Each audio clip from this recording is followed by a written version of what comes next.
जब नहीं था मेरा वक्त तब हुआ करता था मेरे पास खूब वक्त। आज मेरा है वक्त पर नहीं है मेरे पास वक्त। आज मेरा है वक्त पर नहीं है मेरे पास वक्त, लेकिन मेरी रगों में बहता है रक्त। मेरी रगों में बहता है रक्त, वो रक्त जिसमें जोश है, जुनून है, हौसला है और जज्बा है। तभी तो टीम मेरठ का पिछले 3 सालों से मार्केट शेयर पर कब्जा है। जिसमें जोश है, जुनून है और जज्बा है, तभी तो टीम मेरठ का पिछले 3 सालों से मार्केट शेयर पर कब्जा है। वो कब्जा जिसका टीम मेंबर, हर कोई टीम मेंबर आप जैसा है एक महत्वपूर्ण हिस्सा, जिसका आप जैसा हर एक टीम मेंबर है बहुत ही महत्वपूर्ण हिस्सा। और मेरे पिछले 3 साल शायद बन जाएंगे मेरी जिंदगी का ना भूलने वाला एक किस्सा, ना भूलने वाला किस्सा। वो किस्सा जिसमें ईमानदारी है, सच्चाई है। वो किस्सा जिसमें ईमानदारी है, सच्चाई है और आपके प्यार का छलकता हुआ जाम है। जिसमें सच्चाई है, ईमानदारी है और आपके प्यार का छलकता हुआ जाम है। टीम एसएमएस,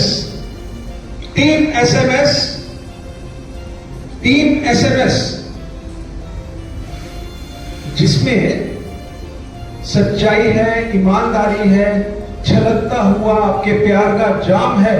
टीम एसएमएस, आपको मेरा तहे दिल से सलाम है, तहे दिल से सलाम है।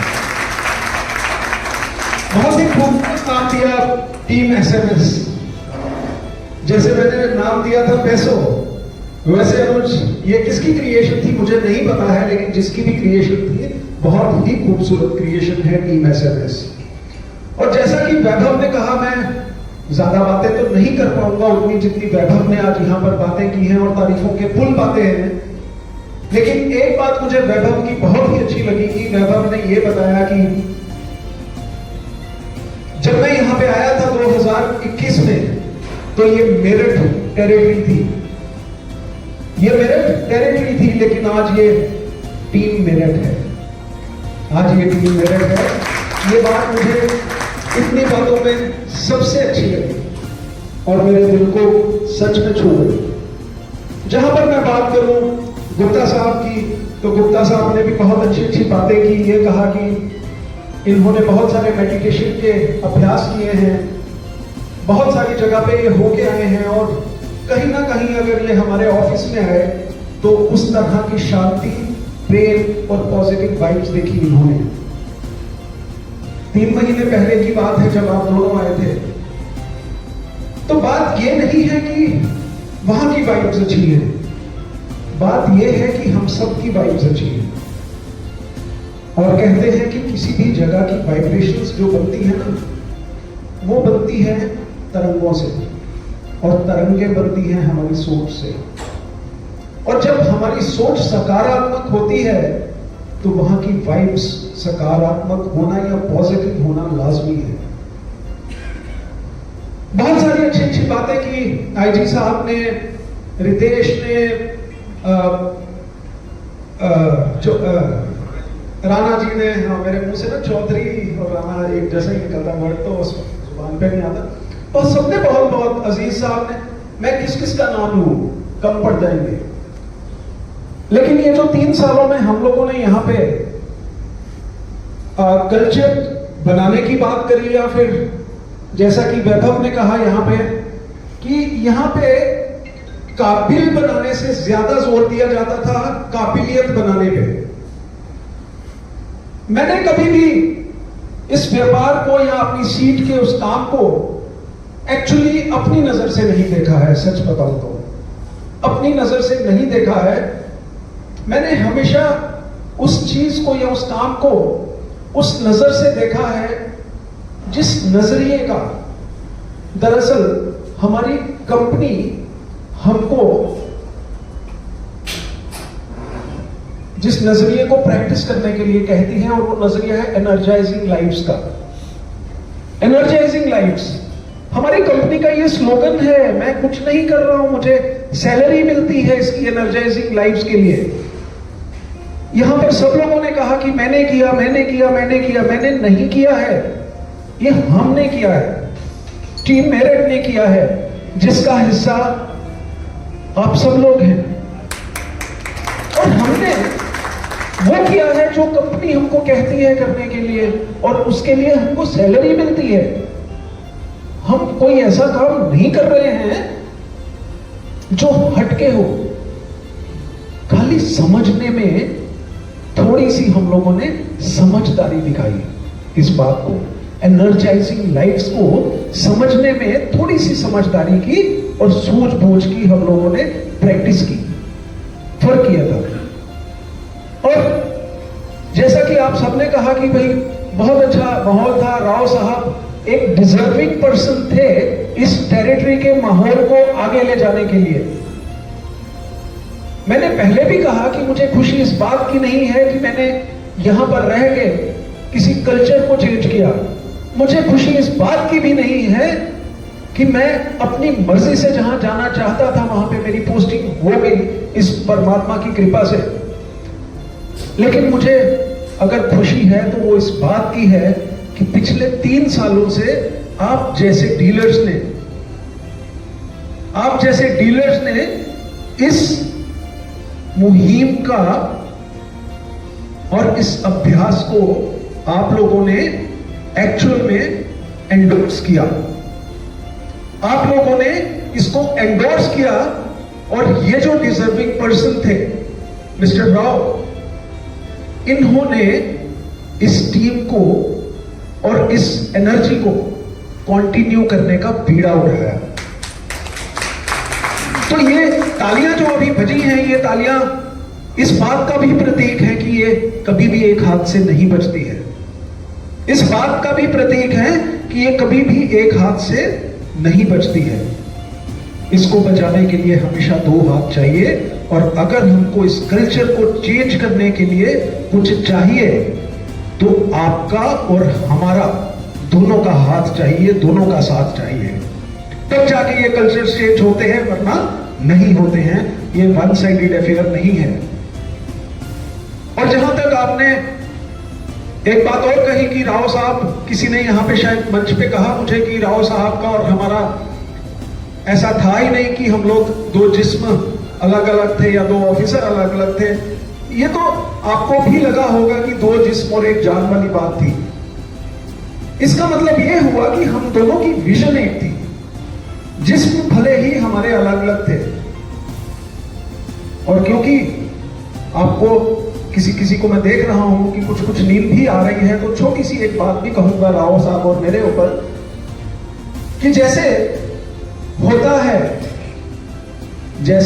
है रिश्ता वड़े का और पाव का, जैसे होता है रिश्ता वड़े और पाव का, वैसे ही रहा मेरा रिश्ता मेरा और राव का। वैसा ही रिश्ता रहा मेरा और राव का। तो कहीं ना कहीं हम लोग जब विजन की बात करते हैं या एक साथ चलने की बात करते हैं ना, तो वो सफर हमेशा हम सफर के साथ ही होता है। और जब हम सब लोग एक ही दिशा में, एक ही गति से और एक ही गंतव्य की तरफ चलते हैं, तो वो सफर सुहाना हो जाता है। इसलिए ये पिछले 3 साल सुहाने रहे, हम सबके सुहाने रहे। जब हम मुड़ के देखते हैं तो हमको वो ठंडी ठंडी हवा या फिर अच्छी यादों के अलावा कुछ भी नहीं दिखता है। ये है पॉजिटिव एनर्जी को एक्सपीरियंस और प्रैक्टिस करने की सबसे बड़ी निशानी। तो दोस्तों, मैं आप सबको यहाँ पे अब क्योंकि यहाँ पे शायद गर्ग साहब ने जब बात की तो इन्होंने कहीं ना कहीं अध्यात्म से जोड़ा, और हमने पैसों की जब बात की तो वैभव ने बड़ी खूबसूरती से शायद मेरे पिछले 3 साल को पूरा का पूरा ही अपने शब्दों में पिरो दिया। तो मुझे अपने मुंह से कुछ भी बताने की जरूरत नहीं है कि हमने क्या किया और क्यों किया, वो वैभव ने भली भांति सब कुछ बता दिया है। लेकिन कहीं ना कहीं वैभव ने एक चीज और बोली थी कि भाई हमने जब स्टार्ट किया था ये क्लब 3CL, तो उसका नाम हमने पैसो रखा था, PESO, तो उसके बाद में हमने इसको PESSO कर दिया, तो स्पिरिचुअल भी जोड़ दिया। तो स्पिरिचुअल जोड़ने का कहीं ना कहीं शायद आपने उसको स्पिरिचुअल के साथ थोड़ा सा उसको आगे बढ़ाया गर्ग साहब। तो मैं आपको स्पिरिचुअल होने का मतलब खाली एक कहता हूं कि ये जो स्पिरिचुअल वेलनेस है ना, ये मेरी कही हुई नहीं है, ये मैं नहीं कहता हूं, ये वर्ल्ड हेल्थ ऑर्गेनाइजेशन कहती है, वर्ल्ड हेल्थ ऑर्गेनाइजेशन। और वर्ल्ड हेल्थ ऑर्गेनाइजेशन की जो डेफिनेशन है हेल्थ की, वो है सबसे पहले फिजिकल हेल्थ, यानी कि हमारी शारीरिक हेल्थ, फिर मानसिक हेल्थ, उसके बाद हमारी सामाजिक हेल्थ, और अब जाके उसमें ऐड हो गया है हमारी स्पिरिचुअल हेल्थ, आध्यात्मिक हेल्थ, आध्यात्मिक सेहत। तो WHO का यह कहना है जब तक हम लोग स्पिरिचुअलिटी को समझेंगे नहीं तो हम लोग हेल्दी नहीं होंगे, और जब तक हम लोग हेल्दी नहीं होंगे हम लोग वेल्दी कैसे हो सकते हैं। तो हमारी वेल्थ क्या है हमको समझने की जरूरत है, वो नहीं है जिसको हम समझते हैं गाड़ी, मोटर, बंगला, बैलेंस, बैंक बैलेंस, नहीं। हमारी वेल्थ है हमारी वैल्यूज, हमारी वेल्थ है हमारे संस्कार, हमारी वेल्थ है सकारात्मक सोच, हमारी वेल्थ है हमारा रवैया दूसरों के प्रति। जैसे कि शायद आपने सुनाया था वो इंसान का और प्यार है ना, शेर सुनाया था, बहुत अच्छा था वो। तो कहीं ना कहीं ये सब रवैये की अगर हम लोग बात करें तो ये वेलनेस का पार्ट है। और हमने आजकल हम लोगों ने स्पिरिचुअलिटी को कहीं ना कहीं हम लोगों ने शायद रिलीजियस या रिलीजन के साथ जोड़ दिया। हम लोगों ने यह समझ लिया कि जब हम लोग स्पिरिचुअलिटी की बात करते हैं तो हम लोग रिलीजन की बात कर रहे हैं। ऐसा नहीं है, ऐसा बिल्कुल भी नहीं है, क्योंकि जो स्पिरिट शब्द आता है वो आता है एनर्जी से। ये मानते हैं आप सब लोग, मानते हैं सब लोग। तो एनर्जी से आता है स्पिरिट, यानी कि एनर्जी को जानना और उसको प्रैक्टिस करना स्पिरिचुअलिटी है। और हम लोग क्या हैं, हम सिर्फ एनर्जी हैं, जो यहां पे वैभव बार बार कह रहा था, जो मैं कहता हूं, हम लोग ये शरीर नहीं है, ये देह नहीं है, ये बॉडी नहीं है। हम लोग इस बॉडी को चलाने वाली वो शक्ति है जो एनर्जी है। जब तक इस शरीर के अंदर है तो हम जिंदा हैं, जागृत हैं। जिस दिन ये एनर्जी हमारे यहां से निकल गई उस दिन हम लोग मुर्दा हैं, पंच तत्व में विलीन हो जाने वाले हैं। लेकिन हम रहने वाले हैं, हम रहने वाले हैं, हम कहीं जाने वाले नहीं हैं। क्योंकि साइंस का एक प्रिंसिपल है, energy can not be created not destroyed by any physical और केमिकल मीन्स। अगर साइंस ग्रेजुएट जो भी हैं वो समझते होंगे इस बात को। तो हम लोग ये एनर्जी है जो इस शरीर को चलाती है। हमने उस नजर से कभी अपने आप को देखा नहीं। और फिर हम लोग, अगर हम लोग स्पिरिचुअलिटी की बात करें तो स्पिरिचुअलिटी को हिंदी में कहेंगे अध्यात्म, अध्यात्म कहेंगे ना। तो अध्यात्म जो शब्द है ये कहां से आता है? ये आता है अध्ययन प्लस आत्मा, अध्ययन प्लस आत्मा। आत्मा मतलब एनर्जी, अध्ययन मतलब प्रैक्टिस। आत्मा को जानकर आत्मिक दृष्टि से आत्मिक अभ्यास करना, जिसको सोल कॉन्शियस तुम कह रहे थे वैभव। आत्मा को जानकर आत्मिक दृष्टि से आत्मिक अभ्यास करना स्पिरिचुअलिटी है या फिर अध्यात्म है। और जब हम लोग इस बात को समझते हैं तो हमारा नजरिया चेंज हो जाता है लाइफ को देखने का। क्योंकि पहले हम लोग स्थूल रूप से इस दुनिया को देख रहे थे, अब हम लोग सूक्ष्म रूप में इस दुनिया को देखते हैं। स्थूल और सूक्ष्म मुझे बताने की जरूरत नहीं है। तो स्थूल रूप और सूक्ष्म रूप से जब हम लोग चीजों को देखने लग जाते हैं, जब डिफरेंस समझ जाते हैं, तो वहां पर चीजें आपको अच्छी करने की जरूरत नहीं होती है, वहां पे चीजें अपने आप ही अच्छी होने लग जाती है। ये विधि का विधान है, उस कायनात का विधान है। ये मेरा बनाया हुआ नहीं है, ये उस सृष्टि के निर्माता का विधान है। जब आप इस दृष्टि से हर किसी को डील करने लग जाते हो, अपनी लाइफ को जीने लग जाते हो, तो आपकी अपने आप ही चीजें अच्छी होनी शुरू हो जाती हैं। आपको कुछ करने की जरूरत नहीं है, आप सिर्फ एक माध्यम के रूप में काम करते हो। और अगर इन 3 सालों में आपको यह लगता है कि हमने कुछ इस तरह का किया जो चेंजिंग था, कल्चर चेंजिंग था, तो हमने नहीं किया कुछ भी, हम तो सिर्फ माध्यम थे। हमने तो खाली अभ्यास किया उस बात का, उस अध्यात्म से ली हुई बात का। तू करता है वो जो तू चाहता है, पर होता है वो जो मैं चाहता हूं। तू करता है वो जो तू चाहता है, पर होता है वो जो मैं चाहता हूं। तू कर वो जो तू कर वो जो मैं चाहता हूं, फिर होगा वो जो तू चाहता है। तो मैंने कुछ नहीं किया, मैंने उस परम शक्ति की शिक्षाओं पे अमल किया खाली।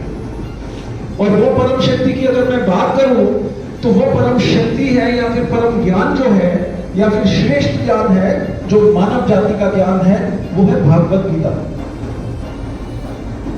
वो है भागवत गीता। और अगर मैं स्पिरिचुअलिटी की बात कर रहा हूं, यहां पे ये भी कह रहा हूं कि जब हम स्पिरिचुअलिटी को समझने की कोशिश करते हैं, तो इसका मतलब ये नहीं है कि ये रिलीजियस बात है। स्पिरिचुअल होना एक बात है, रिलीजियस होना दूसरी बात है। और भागवत गीता स्पिरिचुअलिटी का सबसे श्रेष्ठ ग्रंथ है, शिरोमणि ग्रंथ। ये सिर्फ हिंदुओं का ग्रंथ नहीं है, ये सिर्फ हिंदुओं का ग्रंथ नहीं है, क्योंकि पूरी की पूरी भागवत गीता में हिंदू वर्ड कहीं नहीं आता है। ये मानते हैं आप सब लोग? बात मानते हैं? मेरे बहुत सारे मुस्लिम भाई भी बैठे हुए हैं यहाँ पे, तो उसमें वर्ड कहीं पे भी हिंदू आता ही नहीं है। और ये कब दिया गया था? 5000 साल पहले, जब तो कोई भी धर्म नहीं था।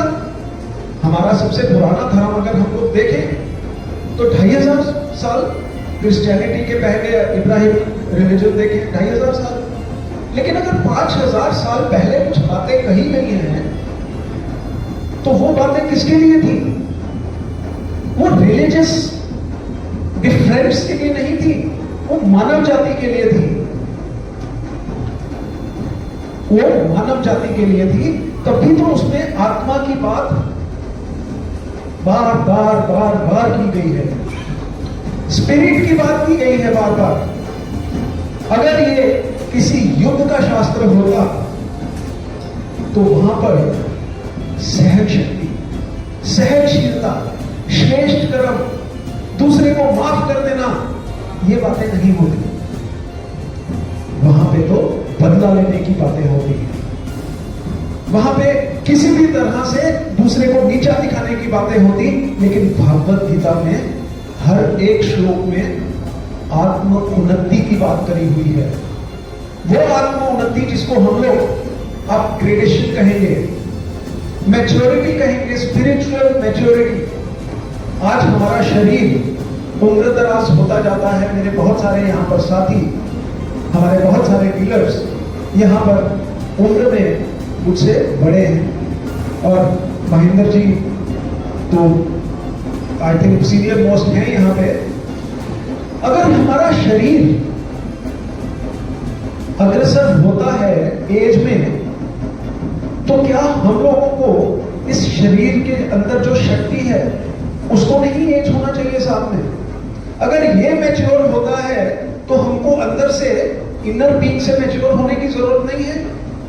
बिल्कुल है। हम लोग क्या है? हम लोग ह्यूमन बीइंग्स है ना। Human plus being. ह्यूमन मतलब ह्यूमस। ह्यूमस मतलब 5 elements of the earth. 5 elements क्या है? Earth, fire, water, sky and fire. 5 elements, पंचतत्व। यही है ना, ये ह्यूमस है। और बीइंग क्या है? एनर्जी। तो बीइंग जब ऐड हो जाती है हमारे अंदर तो हम लोग जिंदा हो जाते हैं। बच्चा जब कोख में है तो उसको मैच्योर होने के लिए 9 मंथ्स लगते हैं, और इन 9 मंथ्स में 5th मंथ में हम लोग एंटर होते हैं कोख में। गर्भ में हम प्रवेश करते हैं 5वें महीने में अप्रोक्सीमेटली। तो हम जो प्रवेश करते हैं इस गर्भ के अंदर, उस मिट्टी के या फिर इस पंच तत्व के शरीर में, तो शरीर अलग हो गया और हम अलग हो गए कि नहीं ऑटोमेटिकली। तो हम जब इस दुनिया में आते हैं, जन्म लेते हैं, तो हम, ये जो बीइंग होता है ना, बीइंग ये एनर्जी है, बीइंग। तो ये जो बीइंग होती है ये 4 स्टेजेस से होके गुजरती है। पहली स्टेज होती है इमोशनल बीइंग। बच्चा जब पैदा होता है तो वो इमोशनल होता है, सिर्फ वो एक ही भाषा समझता है बच्चा। महेश्वरी जी, बात सही है? किस चीज की भाषा समझता है वो इमोशंस की भाषा समझता है। इमोशंस की। इमोशंस का मतलब फीलिंग्स। बच्चा फील करता है ना। बच्चे को तो ये पता ही नहीं है कि पोस्ट क्या है, पोजीशन क्या है, समाज में किसका क्या लेवल है। अगर ऐसा होता तो बच्चा सिर्फ पोस्ट और पोजीशन देख के ही किसी दूसरे के पास जाता, घर में किसी नौकर के पास नहीं जाता। तो बच्चा क्या समझता है? इमोशंस की भाषा समझता है। ये हमारी पहली स्टेज होती है, फर्स्ट स्टेज। और जब हम लोग आगे बढ़ते जाते हैं इस जिंदगी के सफर पे, तो हमारी लाइफ की दूसरी स्टेज ऐड हो जाती है, जिसको हम लोग कहते हैं फिजिकल बीइंग। सो पहली होती है हमारी इमोशनल बीइंग, और फिर दूसरी स्टार्ट होती है फिजिकल बीइंग, शारीरिक ऊर्जा। तो हम लोग जैसे जैसे बड़े होते हैं, हमारे संस्कार भी परिवर्तित होते हैं, और हम लोग दूसरी स्टेज पे एंटर कर जाते हैं जब हम लोग टीन एज में आते हैं। तो टीन एज में आके हम लोग खुद को भूल जाते हैं कि हम लोग वो बीइंग हैं, इमोशनल बीइंग हैं।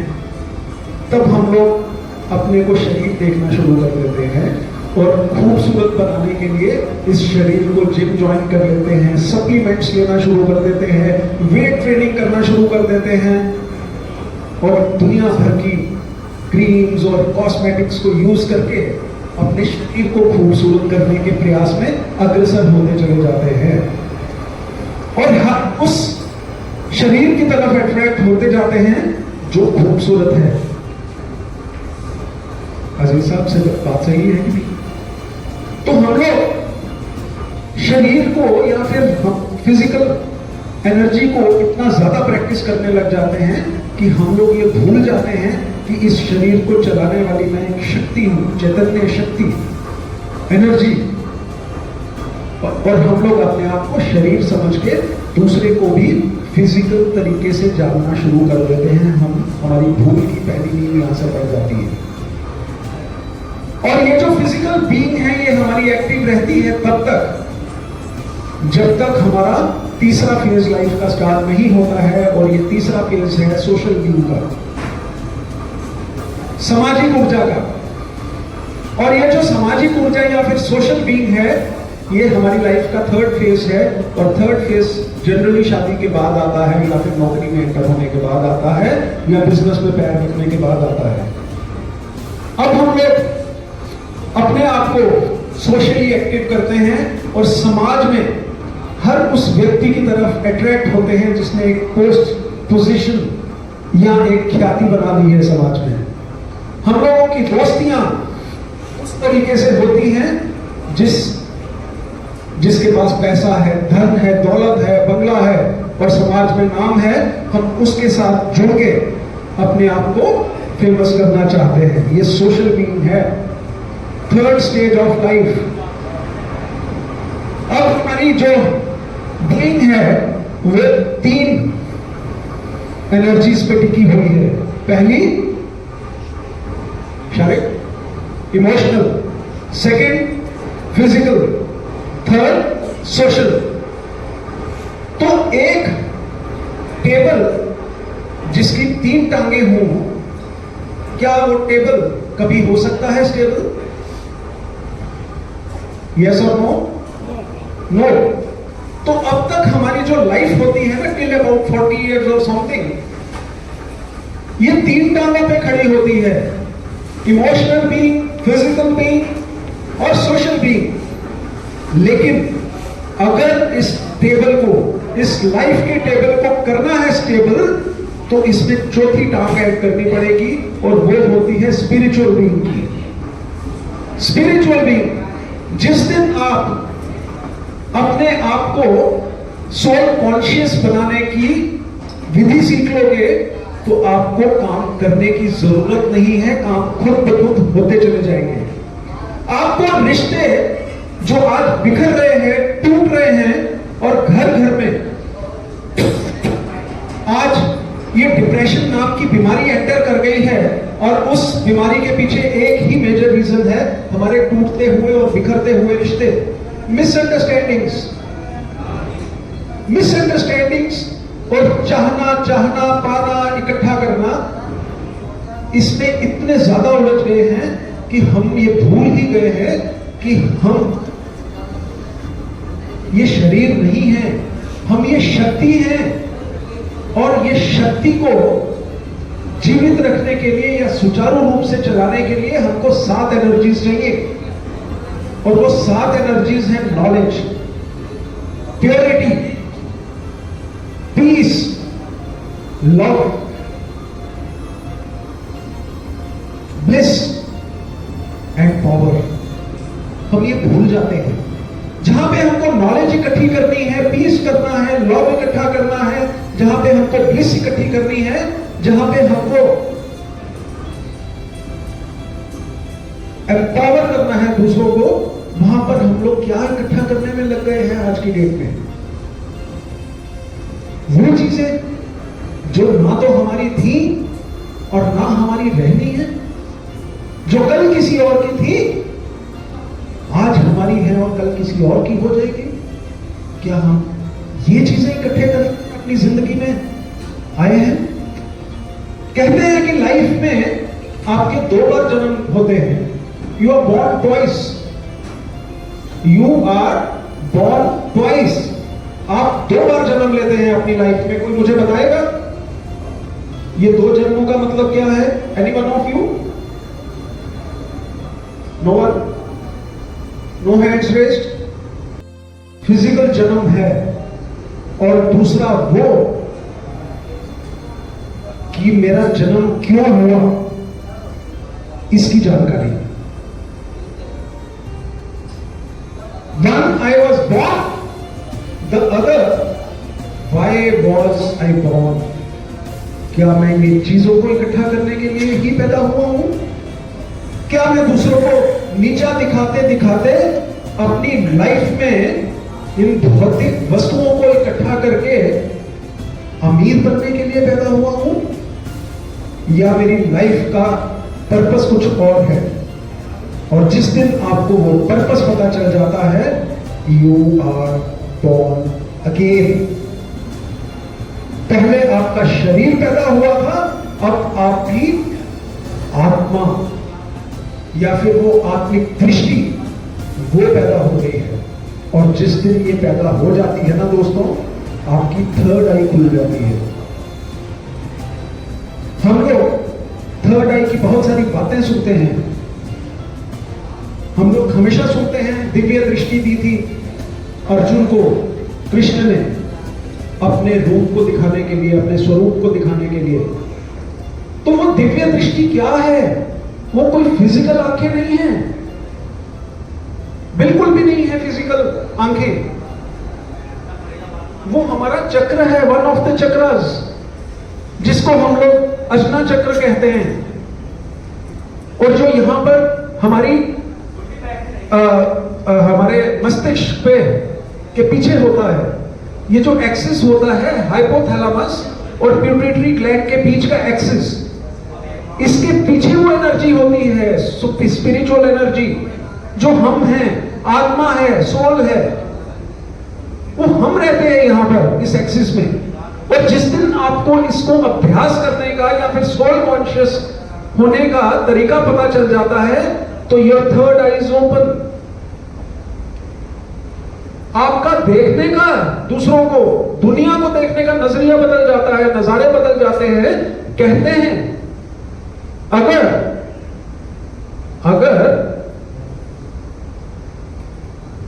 घना अंधेरा हो, क्योंकि आपने ही शायद कहा था कि अंधकार से रोशनी की ओर, कहते हैं कि घनी अंधेरी रात में भी आपको दिख जाएंगे आसमान के सितारे, आपको दिख जाएंगे आसमान के सितारे। देखने का नजरिया बदलोगे तो दुश्मन भी लगने लग जाएंगे प्यारे। देखने का नजरिया बदलो तो दुश्मन भी आपके लगने लग जाएंगे प्यारे। समंदर में तूफानों के बीच फंसी हुई इस जीवन रूपी नौका को बदलने की जरूरत नहीं है। तूफानों में फंसी हुई कश्ती बदलने की जरूरत नहीं है। किनारों, तूफानों के बीच में फंसी हुई कश्ती को बदलने की जरूरत नहीं है। दिशा बदलो, खुद ब खुद किनारे मिल जाएंगे। दिशा बदलो, खुद ब खुद किनारे मिल जाएंगे। आपके बिछड़े हुए रिश्ते भी दोबारा मिल जाएंगे। तो ये जो दृष्टि है, आत्मिक दृष्टि या फिर दृष्टिकोण, ये बहुत ही खूबसूरत है। हमने सिर्फ इसी का अभ्यास किया, हमने किसी और चीज का अभ्यास नहीं किया है, बिल्कुल भी नहीं किया है। और मैंने आपको ये भी कहा था कि मुझे टाइम बता देना, लेकिन शायद मुझे कोई टाइम अभी तक किसी ने बताया नहीं है, इशारा किया नहीं है। कितना टाइम हो गया डॉक्टर साहब? 3 बज गए। तो मैं अब अपनी वाणी को विराम दूंगा, लेकिन जाने से पहले मैं सिर्फ एक ही चीज कहूंगा कि आप लोगों ने जो प्यार मोहब्बत मुझे दिया है, आप लोगों ने जो प्यार मोहब्बत मुझे दिया है, वही प्यार मोहब्बत इस टीम को, राव साहब की टीम को, राव साहब को भी देते रहना। वही प्यार मोहब्बत इस टीम को भी देते रहना।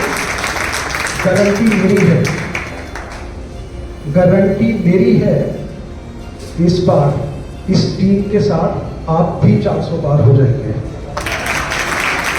मैं गारंटी देता हूं, आपकी एवरेज सेल 400 किलो नहीं होगी तो मुझे मेरा नाम चेंज कर देना। ये गारंटी मैं देता हूं। और चलते चलते, जैसे आकाश ने एक छोटा सा गीत सुनाया था, तो मैं गीत तो नहीं कहूँगा, लेकिन मैं फिर से शेर ही कहूँगा। और मैं अक्सर इस शेर को कहता भी हूँ और प्रैक्टिस भी करता हूँ। मुस्कुराने की आप सबने बात की, किसी ने यहाँ पर ये भी मुस्कुराहट की बात की कि भाई मुस्कुराना बहुत ज़रूरी होता है। और हम लोग अक्सर इतना उलझे रहते हैं अपनी परेशानियों में, प्रॉब्लम्स में, कि हम लोग मुस्कुराना भूल जाते हैं। और फिर हमको एक स्टेज आती है कि लॉफ्टर क्लब ज्वाइन करने पड़ते हैं पार्कों में जाके। तो कहते हैं कि अपनी किस्मत की आजमाइश ना कर, अपने गम की नुमाइश ना कर। अपनी किस्मत की आजमाइश ना कर, अपने गम की नुमाइश ना कर। जो तेरा है एक दिन तुझ पे आएगा, हर रोज उसको पाने की ख्वाहिश ना कर। हर रोज उसको पाने की ख्वाहिश ना कर। मुस्कुराना सीख लो, वजह की तलाश ना कर। वजह की तलाश ना कर दोस्तों। तो कभी भी वजह को ढूंढते ढूंढते परेशान मत हो जाना। और जहां तक बात है सुकून की, इस सुकून को हमेशा प्रैक्टिस करते रहना। ये सबसे गुजारिश है मेरी, क्योंकि सुकून है तो सब कुछ है लाइफ में। और अगर सुकून खो दिया है हमने, तो सब कुछ खो लिया है अपनी लाइफ में। उनको मिली तरक्की दौड़ने में, वो दौड़ते चले गए। उनको मिली तरक्की दौड़ने में, वो दौड़ते चले गए। हमको मिली तरक्की ठहरने में, हम ठहरते चले गए। हमको मिली तरक्की ठहरने में, हम ठहरते चले गए। क्यों ख्वाहिशों के बोझ के तले दबा जा रहा है तू है बशर? क्यों ख्वाहिशों के बोझ के तले दबा जा रहा है तू है बशर? इतनी तो तेरी जिंदगी नहीं जितना तू मरा जा रहा है, जितना तू मरा जा रहा है। और थैंक यू वेरी मच। अगर बगिया को बनाना हो खूबसूरत तो हमको चाहिए माली। अगर बगिया को बनाना हो खूबसूरत तो हमको उस बगिया के लिए चाहिए एक माली। और अगर मेरी बातें अच्छी लगी हो तो जोर से बजाना ताली, मुझसे बजाना ताली। खुश रहेंगे, खुशियां बांटना। Thank you, thank you, thank you very much, thank you very much.